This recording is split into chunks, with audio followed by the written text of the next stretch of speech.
आज अमित शाह को अलवर जाना था, वहां पर प्लान ये हुआ था कि अमित शाह का विरोध होगा। ये देखिए, on a range of issues including the demand for restoration of student union elections, यहाँ पर इनका विरोध होना था, लेकिन उन स्टूडेंट्स को डिटेन कर दिया गया।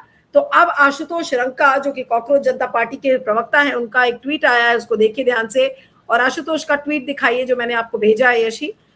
उसमें उन्होंने कहा है कि अगर जरूरत पड़ेगी तो अब हम जेल भरो आंदोलन भी शुरू करेंगे। If Amit Shah and company wants cockroaches back, will start a jail भरो आंदोलन अक्रॉस द कंट्री। अंगेश, मैं अब आपके पास आ रही हूँ। ये जो अब एक मोमेंटम गैदर कर रहा है, एक तरफ स्कूल ठीक करो, दूसरी तरफ हर जगह से अब सवाल सरकार से किए जा रहे हैं, यानी कि मोदी और शाह साहब के बचने की अब कोई गुंजाइश नहीं है। अगर वो एक गांव में जाएंगे तो वहां पे उनसे नाली और सड़क की बात की जाएगी, वो अगर किसी शहर में जाएंगे तो वहां पर भी उनको काले झंडे दिखाकर और सवाल पूछे जाएंगे।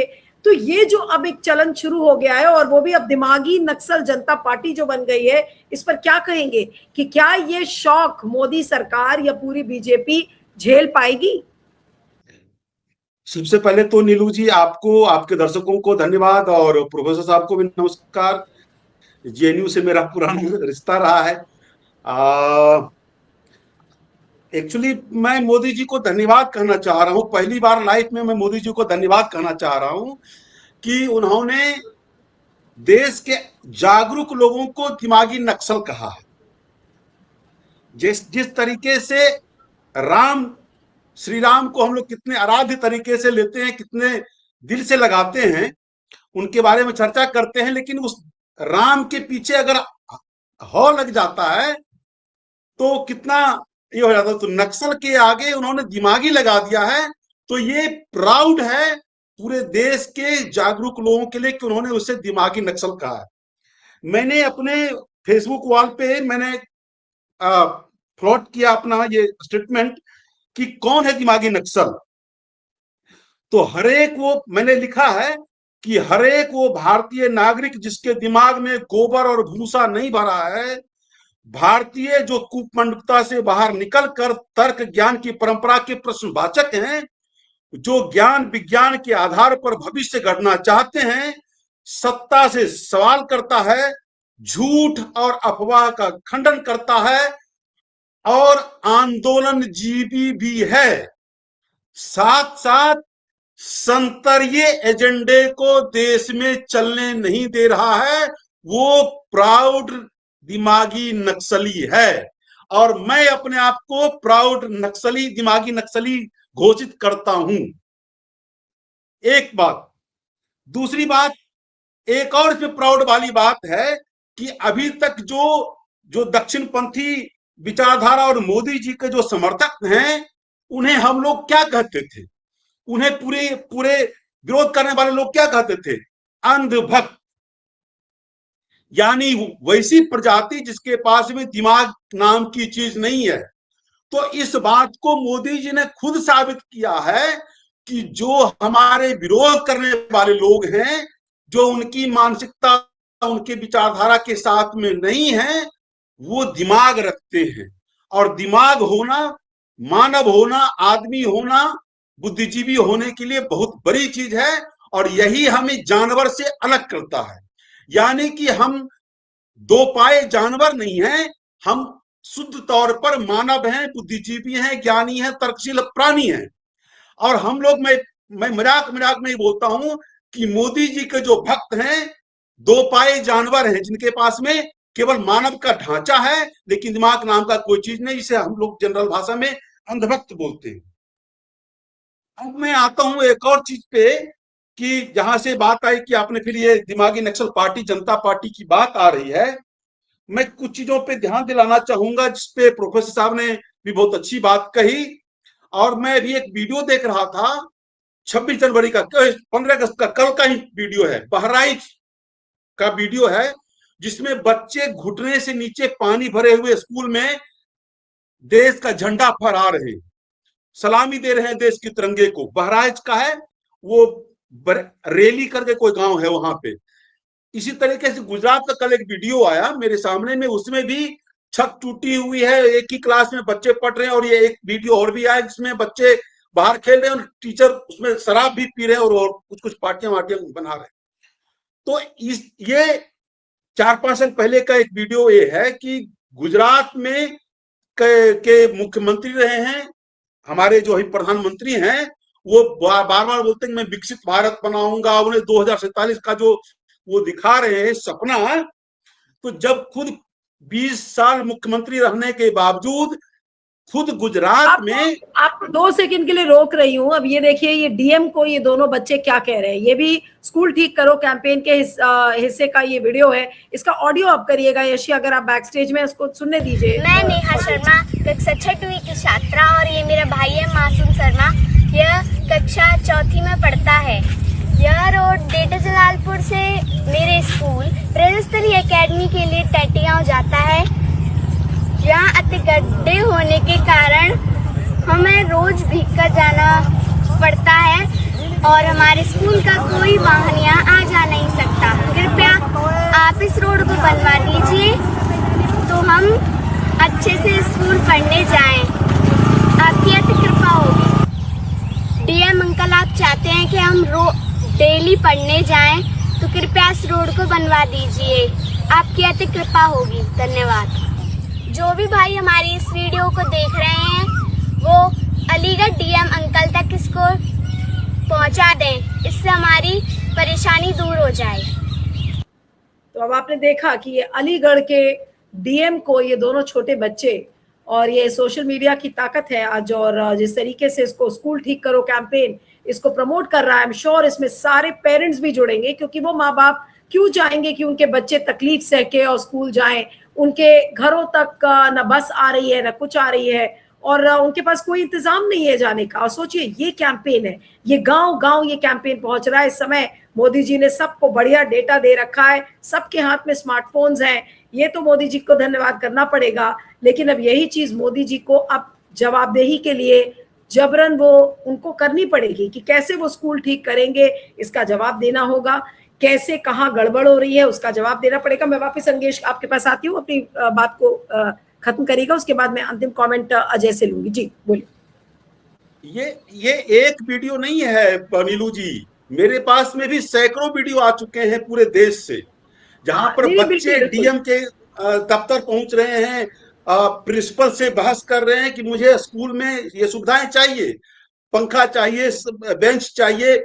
ये जिस बात की चर्चा हो रही थी, मैं वहां पे आ रहा था कि खुद मोदी जी को जब पिछले गुजरात के चुनाव में अपना कैंपेन लॉन्च करना था, तो 20 साल मुख्यमंत्री रहने के बाद और 5-7 साल प्रधानमंत्री रहने के बाद में गुजरात में एक ढंग का स्कूल नहीं अपना दिखाने के लिए मिला था। तो टेंट लगा करके, वो भी वो फ्लेक्स वाला टेंट वेंट लगा करके स्कूल का डिजाइन बनाया गया था, जिसमें कि 4 बच्चे संडे के दिन पे लाए गए थे कि देखो ये स्कूल है, और फिर अगले दिन जब वहां पे रिपोर्टर पहुंच रहा है तो वो स्कूल गायब हो जाता है। तो गुजरात की जो स्कूल की स्थिति है, प्रोफेसर साहब ने बताया कि ह्यूमन चाइल्ड इंडेक्स में क्या है और बाकी चीजें, लेबर इंडेक्स और माल न्यूट्रिशन में क्या क्या स्थितियां हैं, यानी कि बहुत बुरी स्थिति है। पूरे देश से 94,000 प्राइमरी स्कूल को बंद कर दिया गया है। वो किसके बच्चे वहां पढ़ने के लिए आते थे? वो गरीब लोग के बच्चे, जिसको दलित और पिछड़ा बोलते हैं, उसी के तो बच्चे जाते थे, मजदूरों के बच्चे पढ़ने के लिए आते थे। ये क्यों किया जा रहा है? ये घुमा फिरा के इसलिए किया जा रहा है क्योंकि पूंजीवाद के दबाव में फैक्ट्रियों में कम कीमत में, कम मेहनताना में मजदूर बनाए रखा जाए, ताकि मोदी जी और उनके दोस्तों के फैक्ट्रियों में काम करने के लिए लेबर पैदा हो, ना कि पढ़ लिख करके वो दिमागी नक्सल बन जाए, वो सवाल करना जान जाए।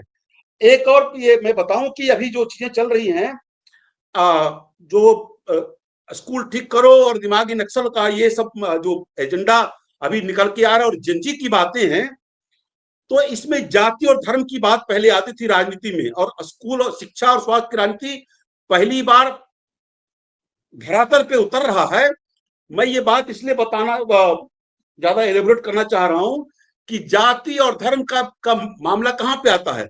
एक अच्छी बात कही प्रोफेसर साहब ने, मैं भी इस बात पे आना चाह रहा था कि जाति और धर्म कहां से, आरक्षण से जाके जुड़ता है। और आरक्षण बिना शिक्षा के आरक्षण की तो रेलिवेंस ही कुछ नहीं है। जब आप पढ़ेंगे नहीं, 10th पास करेंगे नहीं, +2 करेंगे नहीं, ग्रेजुएशन करेंगे नहीं, तो आरक्षण कहां पे ले लोगे? एजुकेशन प्रोफेसर कैसे बन पाओगे? क्लर्क कैसे बन पाओगे? टीचर कैसे बन पाओगे? ऑफिस में ऑफिस बेयर कैसे बन पाओगे बिना एजुकेशन के? तो ये पूरा मामला कि जब तक शिक्षा को ग्राउंड पर, धरातल पे बेसिक शिक्षा को नहीं उतारा जाएगा, तब तक आप आरक्षण भी लागू नहीं कर सकते, और तब तक आपकी जाति और धर्म के माध्यम से जो आप चाहते हो कि मेरी जाति का अपलिफ्टमेंट हो जाए, वो पिछड़ जाए, वो हमसे नफरत करता है, हम उससे नफरत करते हैं, ये चीज गलत तरीके से राजनीति की गई अभी तक। एक और बात मैं बताऊं कि ये जो जाति धर्म वाली राजनीति से हट करके जो शिक्षा पे है, अभी देखिए कि एजुकेशन बजट कितना डाउन कर दिया गया है, और साथ साथ में कांवड़ यात्रा निकालने के लिए चाहे वो उत्तर प्रदेश के योगी जी हों, और फर्जी वो तेल डालने वाला जो जो प्रोपेगेंडा है कि कभी भी रोड जाम करके, कभी भी किसी उत्सव में तेल डाल दिया जाता है कि इतना करोड़ का दिया जलाया गया, इतना के, अरे वही पैसा अगर तुम बच्चों के एजुकेशन पे, हेल्थ पे, मिड डे मील पे, बच्चों के टीचर के क्वालिटी पे अगर कर दोगे, तो ये खुद ही राम राज्य लेकर के आ जाएंगे। ये चीजें समझनी नहीं है। अब एक बात में जो बार बार आता है कि जनजी ऐसा कर क्यों रहा है, और जनजी का तोड़ क्यों, जो आप सवाल दूसरे साइड से पूछ रही हैं कि मोदी जी के लिए खतरा है, मैं इसको थोड़ा सा पलट करके बताना चाह रहा हूं कि मोदी जी और दक्षिणपंथी विचारधारा, इसमें एक और कोट में कर देता हूं। ये अमेरिका में एक रिसर्च हुआ था, जिसको एक इंडिया वाइड में फेमस टीचर बार बार इस बात को बोलते हैं, उनका नाम है विकास त्रिविकृति, जो यूपीएससी के छात्रों को पढ़ाते हैं, मैं भी उनसे पढ़ा हुआ हूं।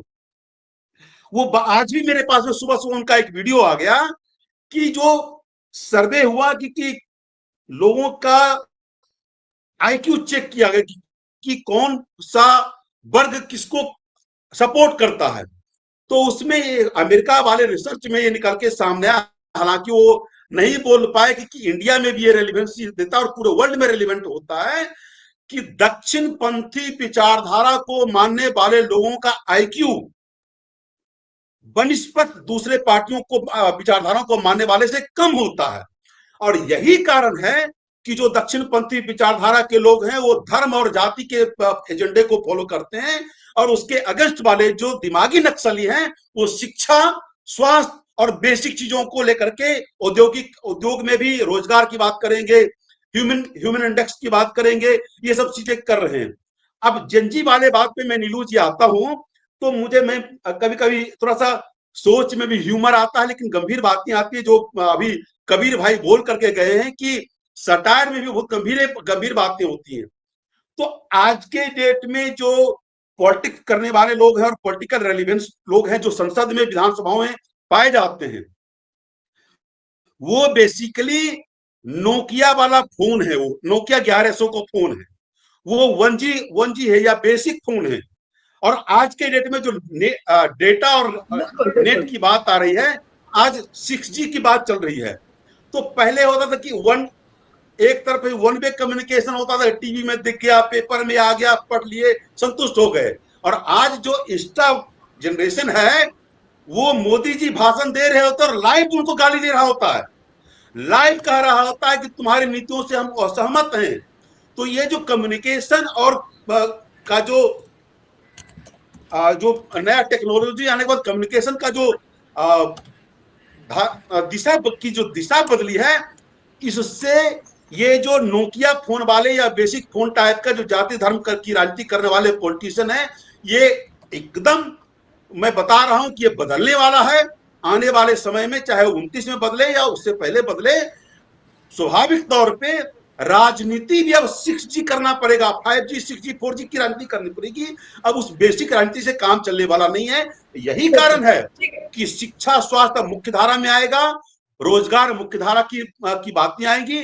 जो प्रोफेसर साहब बोल रहे थे कि पहली बार शिक्षा स्वास्थ्य पे चिंता जाहिर की जा रही है, और इस चेहरे को हम लोग मिल करके बेनकाब कर रहे हैं कि अभी तक जो धर्म की राजनीति, कामर की राजनीति, दिया जलाने की राजनीति, मंदिर और मस्जिद की राजनीति कर रहे थे, वो अब बाहर जा रहे हैं। और यही कारण है कि लाल किले से मोदी जी जब कल भाषण दे रहे थे, तो बार बार वो हकला रहे थे, टेलीप्रॉम्प्टर सामने था, डेटा गलत बोल रहे थे और उनका हाथ कांप रहा था।